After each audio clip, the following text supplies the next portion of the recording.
Getting out and going for a walk, getting some fresh air is really important, especially after the day I had yesterday. After getting my iron infusion weeks ago, I have been almost seizure-free for a few weeks, and now things have kind of reverted backwards. Yesterday, around lunchtime, I think it was my POTS, maybe my chronic fatigue, it had me stuck in bed from about 1 o'clock in the afternoon until bedtime. Today I'm trying to get back on my feet, get outside, go for a walk, and get some fresh air and hopefully get my blood flowing again. This is my father's dog, Jada. She's a golden retriever. She's probably nearing 10 years old, and we are looking after her while my father he's unable to look after her. He has a prosthetic leg, and unfortunately he broke a bone in his stump, and therefore he cannot use a prosthetic leg until he gets surgery. So that is what we are waiting for, and in the meantime I'm looking after this one. Back in March, we had to put our dog down. She was very ill. She could no longer see. She couldn't hold her bladder anymore, and she just was not herself. And it was a tough decision for us, but we had to let her go. It's what was best for her. So sometimes it's hard having a dog around again, and other days it's kind of nice company.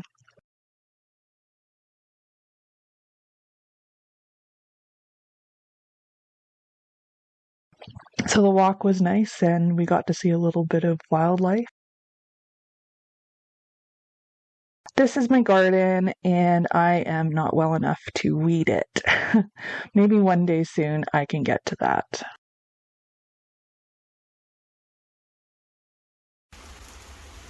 The rain has picked up. Nothing exciting happening here, but you can hear it. Look at the roofs of that. Look at the roof of that house right there. You can see the rain particles coming off. No, not that one. That one. Yeah, you see it. Waiting for hail. No hail yet. On Tuesday, June 9th of 2026, a lot of Manitoba was under severe weather warnings. Tornado watches, severe storms. We got a lot of rain. There was hail damage, strong winds, and we spent a lot of time that day watching the clouds, checking if the warnings were true or not. Tornado warnings kept going off in the evening, and at one point, us and a bunch of neighbors were outside watching the clouds. It was really creepy. But as the night drew on and it was after 9 o'clock, the clouds got even more scary. It was turning at a fast rate, and people were getting a little bit nervous. There had already been a few touchdowns in the area, probably an hour to an hour and a half away, and it was getting closer to us. At about 10 to 10, we were all getting into bed, and I had gone out to the living room to get something I'd forgotten, like my water or a book I can't remember. And I just had this strong feeling that I needed to look outside. So I looked outside, and the clouds looked weird to me, so I stepped outside, and the house on the corner, right above it, was this wall of white cloud that was swirling, like I can't even describe it or put it into words. And then next to that cloud was another cloud stretching out and reaching almost to the road. It was a frickin' funnel cloud directly by our house. So I called my husband, my sons came out, we all looked at it, and we agreed it is time to go in the basement. So that night we were downstairs for hours. It was so creepy. My husband was getting emergency supplies together really fast, like bottles of water, making space for us under the stairs. We had no idea what was going to happen, so we decided to play it safe, especially with our kids. By about 20 after 12 at night, midnight, we all went to bed. Things had calmed down. Our tornado did not strike our house. However, it did strike the industrial area of Selkirk, Manitoba, causing nearly $30 million in damage. It was definitely an event that I will never forget, and seeing those clouds still haunts me. The severe storms and tornado caused a lot of damage, including flooding of all of the crops and fields of farmers all around the Interlake region. It was hard to see. Tyra and I were on our way to Eriksdale, Manitoba on that following Saturday, June 13th, and it was a beautiful fantasy event called Shadows and Starlight, where people dress up and come and buy products, including books and rocks and jewelry. It was a lot of fun. Unfortunately, the turnout wasn't as good as the previous year. I guess at the time that they scheduled the event, they did not realize that there was also some sort of local fair and parade happening on the same day. Plus, people were still dealing with the aftermath of the severe weather that everybody had. People were pulling together in the community and help repairing damage. And yeah, it was still fun. I managed to sell 10 books. That included 4 Red Crimes, 1 Living Undiagnosed, and 5 Portals. The most popular books at my in-person sales have been Red Crimes and Portals. Online, it has been Living Undiagnosed, but that isn't the ebook version. That is people ordering the print copies. So it was kind of cool to see, my Living Undiagnosed story, my true story, really getting out there. Tyra and I were very lucky to be put beside Scarlett Cole. We were all part of the same writing group. We've been writing friends and regular friends outside of the writing group for many years. There was a few years in the middle where we lost contact with Scarlett Cole, but we've reconnected and it has been wonderful. Scarlett has a story in the Portals anthology, and I really enjoyed including that in the anthology. I also had to do a reading at this event, if you can believe it. I was the first reader. I went up on stage. I talked about Sable Book Night and about portals. And of course, when I started reading my short story, I really screwed up the first line. But it was early in the morning. There wasn't a lot of actual customers in attendance yet. I was really happy to see that somebody actually sat in the chairs provided to listen and ask questions. And overall, it went well. People told me that I spoke really well, so I'm happy about that. By the end of the day, Tyra and I were both exhausted. It was about an hour and 40-minute drive each way to Eriksdale, Manitoba. It was fun, though. It was worth it. We met a lot of great people. I had a great conversation with a woman who was a female truck driver, and she asked that authors please write stories about a female truck driver from her perspective, because I really want this. In the evening, they held a ball for people. Unfortunately, Tyra and I, with the travel and everything, and because of my medical stuff, we agreed not to take part in the ball this year. It was our first time attending the event. We were told it was a ton of fun. However, it was just something that we agreed not to do with everything else that had been going on that week. Medically speaking, overall, I managed okay for the entire day, except I did have one moment where I had some tremors hitting. I had a very difficult time focusing. I felt overwhelmed. It was like an anxiety or a panic attack. So I had to step outside, close my eyes, sit on a chair, and just enjoy the cool breeze. It was a cooler day because of the aftermath of the storm. One thing that I have been working on over the past couple of weeks is getting the cover design for my novella, Red Rain, which is the continuing story after the Red Crimes novel. And one issue that I've had is I had a vision in my head, and when I got the first design back, the character itself was too mature looking.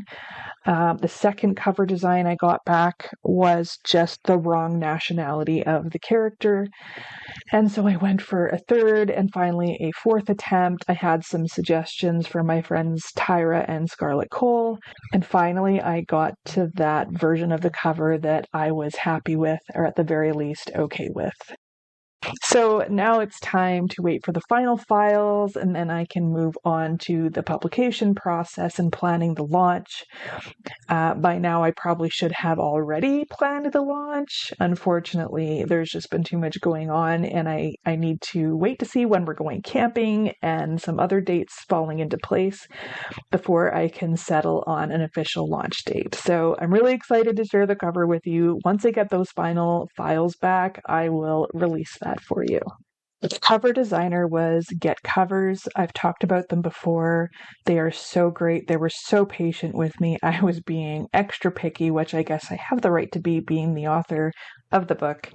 But I just felt kind of guilty for how many changes I requested. My vision, it was not a good vision to have for any book cover. I feel like putting the actual face of a character on my covers is not the right thing to do. I want to leave it up to the reader to imagine what the character looked like. And yeah, I experienced this myself because the people they suggested just didn't look like Rain. Okay, first, if you hear any creaking, it is my kids getting up for the first time today. It is 10 o'clock in the morning, and yes, they are home for the summer. Second note, my audio quality may not be as good as it would usually be in my videos anymore because my microphones stopped functioning. I had 3 options. I have a new computer, a new desktop computer, finally. I've been waiting for this for a while. And the microphones just are not functioning at all. One cuts in and out. The second one sounds like it's muffled. And the third one, which is the one I usually use with my phone, is not working with this computer, which is really odd. So I haven't figured all that out yet. So I'm considering investing in a new microphone, so I think the audio quality will get better over time. So this morning I went and got my B12 injection. I still got my little Band-Aid on, not that it really ever bleeds, maybe once it has bled a little bit. Now I got my Red Rain proof copy, and I did make some changes. The first thing, which didn't occur to me initially to check, was that the Red Crimes novel actually had a gloss finish on the cover, and I chose matte for Red Rain for whatever reason, so I had to go in and modify that. And also, I wasn't a fan of what I did with the title page, so I revised that and updated that. And I'd missed something in my copyright page, so I fixed that. And that's why I think it's important to order a proof copy when you first upload your book before your release date. So I'm waiting to hear back from one location in town regarding hosting the book launch. And then I also have another lead on another potential location for a book launch. So I have to give them a call today and find out, is there a cost? Is it something they're willing to do? Would they reserve the lounge in the restaurant specifically for the book launch? Usually I do it at the library, but again, they're under construction. So I either wait for a few months until they're done, or if I want to do the book launch, close to the actual release date, then I'm going to have to wait for one of these locations. Otherwise, we went to a couple of more vendor markets. Some pretty interesting things happened. First, I sold out of my Red Crimes novel, which I was not expecting. So I have received 10 more copies in the mail, which is not going to be enough. So I have since ordered another 40 copies, especially seeing as I might sell some at the book launch for Red Rain because the books are connected, and I never actually did a launch for Red Crimes. So I'm looking forward to getting those in. And coming up on July 11th, myself and 2 other authors of the Portals anthology will be set up at Raven's End Books in Winnipeg on Portage Avenue which is basically an independent bookstore selling mostly horror and sci-fi books. They were willing to allow us to come and do a signing for Portals, which is great. Maybe I'll get lucky and they will be willing to also sell the book in store. In terms of my inventory for the Portals anthology, it also has been selling very well at the markets. The cover design is what people fall in love with. And also, you know, with having so many authors that are local involved in this anthology, a lot of people that they bump into that they know are also interested in picking up a copy. And we've been doing a lot of signings and stuff, and it's been a lot of fun. So for inventory, I am probably going to have to do a full count, but I have somewhere around 40 to 45 books left out of the 100 that I ordered in April. I have officially sold enough copies to cover the cost of the printing of the full 100 books, as well as the cover design and my time in editing. So I'm very pleased with the turnout of this anthology. If you are interested in joining the next anthology, the topic is dark romance, or I should say the theme is dark romance. I don't have a title for said anthology yet. I'm kind of waiting to see what stories come in to kind of get a feel for what title would fit the best. So submissions are open until the fall, so you still have a couple of months if you are interested in joining us. I'm also still putting together a recipe book, and I don't have a lot for it yet, so I'm keeping it open until I get enough to publish a full recipe book. I'm not sure how big that will be. It might be a little bit on the smaller side, which is totally fine. But I'm looking forward to getting that out there regardless. And my husband and I were talking about this. The good idea about publishing this recipe book is we have recipes that are handwritten on little pieces of paper and recipe cards, and they've sort of been floating around, and I have been pulling them all together. So once we get all of our recipes in this recipe book, it will be easier for us to find our favorite recipes. So in terms of markets, after the July 11th signing, I'm kind of pulling back on how many markets I did. June really burnt me out. It was worth it. It was fun. Met a lot of people and different authors. I have sold books to a politician, to friends, to people of various ages, and it's really been a lot of fun.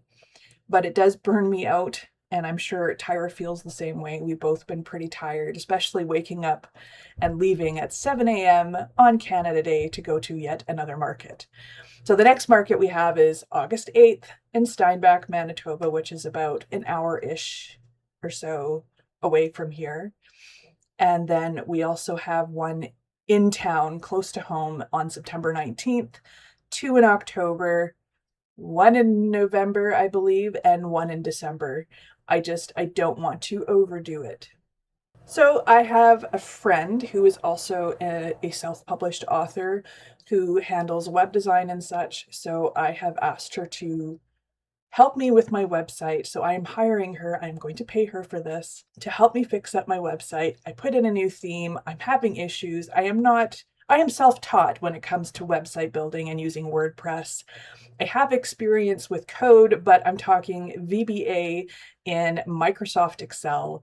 And so I need a little bit more experience in terms of website building. I've done not too bad so far, but I'm getting like some errors, some problems. And there's just this one section at the bottom of the website in the theme that has random stuff typed in there, and I have no idea where to go in WordPress to fix said section. So that's what I'm asking for help for. I have some other exciting projects going on, and right now I'm working on a very big beta reading project for a local author and friend, and I'm very excited to get through this project and to help her out and to move on to the publishing process. Otherwise, I have not had any time to write, which is disappointing because I have one project that I'm working on, plus I have this top secret project that I've been so excited to work on, and I don't have the time to do it. Our kids are home, our house is in disarray and needs to be changed. My youngest son is also going into goalie camps in the city. So our schedule is starting to pack tight again, and my oldest son got a job, so we need to work out his schedule and figure out how things are going to work with getting him to work and so on. So writing has kind of been set aside. My priority right now is obviously family, health, and then the beta reading project, as well as accepting any submissions for the dark romance anthology and the recipe book. So that's 5 things that come ahead of my own writing. So I'm hoping that in taking on an author and putting in this extra effort with someone else's work, that I'm still able to make time for my own writing. But I think the best thing that I could do is there's 4 short stories in this beta reading project, and we're going to do one at a time and get through each process with one story at a time so that we're not spreading our focus too much and also not consuming all of our time with doing all of them at once. So I guess there's not much else to talk about. There's markets, there's family, there's health stuff, there's a dog that is not ours. And yeah, there's just so much change going on right now that it's hard to stay on top of everything else. So aside from that, I guess I hope you are all doing well. Let me know what you're working on down below in the comments. Don't forget to hit like and subscribe to this channel if you would like to see more videos and see what happens with the Sable Book Night Publishing Company. And also I will get back into writing education and some more stuff on using Atticus. So have a great rest of your day, afternoon, evening, night, or whatever, and happy writing!